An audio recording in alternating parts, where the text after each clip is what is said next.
Hello, I'm Sean Pamplona, Division Chief of Support Services. Over the past several months, Palm Beach County Fire Rescue has been undergoing many organizational improvements, from increased staffing to better equipment and enhancements to our policies and procedures. Our organization is working hard to live up to our vision statement of excellence today, improving tomorrow. Here today to talk about some of the improvements to our apparatus is the chair of the Apparatus and Specifications Committee, District Chief William Rowley. Thank you, Chief Pamplona.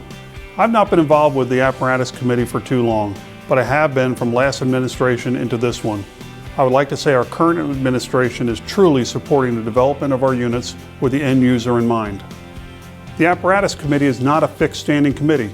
It consists of committees for each type of unit with members that are SMEs for the specific unit. Last year I went to Horton to do a final inspection on 7 rescues. Chief Coyle and Chief Pamplona came with me to see what Horton provides and their production.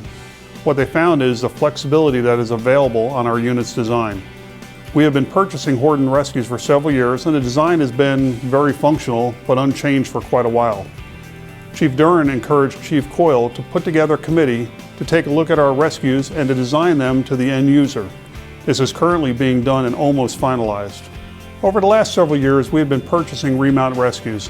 The benefit is that there's a significant cost savings. The downside is that all we're doing is taking a unit out, swapping the chassis and fixing up the medical body and putting it back in the fleet. That worked well for a while, but it doesn't do well to support the reserve fleet that continue to get older. With that said, we have 10 new rescues on order that the new design will be applied to. Everyone should have heard that we have 2 aerials in construction, a 78-foot stick and a 100-foot platform. The 100-foot platform, the HP 100, has been a unit that has been budgeted for several years and carried over into multiple budgets. Following Chief Duren coming to Palm Beach County Fire Rescue, he requested that we move forward with this design and purchase of this unit. We recently went and did the construction final for the 78-foot stick, the HP 78. The construction final is done at the manufacturer prior to going to the dealer for dealer add-ons and the final graphic package. It was perfect timing for this inspection, being that this is done in Ocala at the E1 plant. At the same time, we had one of our new brush trucks and a remount rescue ready for final inspection at our dealer's facility. After completing the construction final of the HP 78, we went to our dealer's facility to conduct the final on the brush truck. The department's original plan for our brush trucks was to do 5 remount brush trucks. This means it would be swapping out the old chassis for a new chassis and have fire bodies repaired, pump and tank replaced, and any damaged metal repaired and replaced.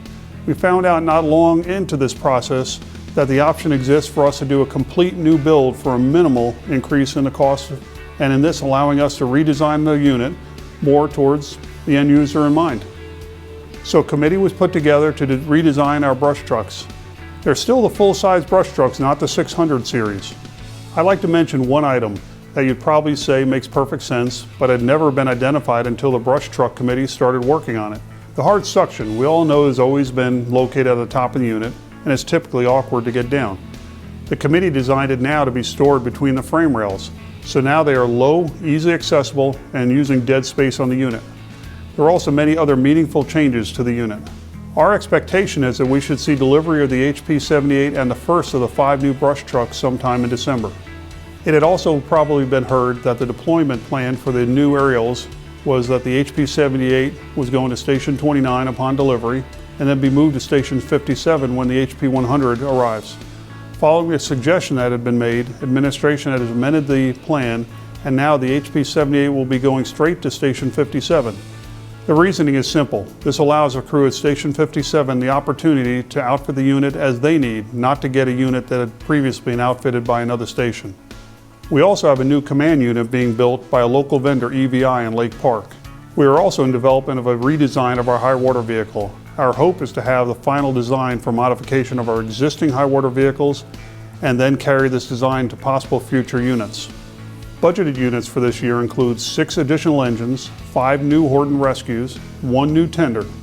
This new tender will bring us to the point of having all of our frontline tenders with a new chute deployment ability. This is significant to our operations on a fire. The ability of our tender drivers to pull up next to the dump tank, hit a switch to extend the chute, another to dump the water, retract the chute and pull away without ever having to leave the cab. thus shortening our turnaround time in water shuttle situations.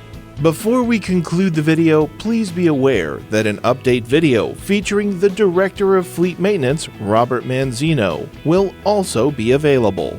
We would like to give a special thanks to Chief Mike Wells, who spent close to 4 years working on the Apparatus Committee to help move it to where it is today, before handing the reins over to Chief Rowley. As you can see, we have several new additions for 2021 and look forward to serving our communities to help deliver excellence today and improving tomorrow. Thank you.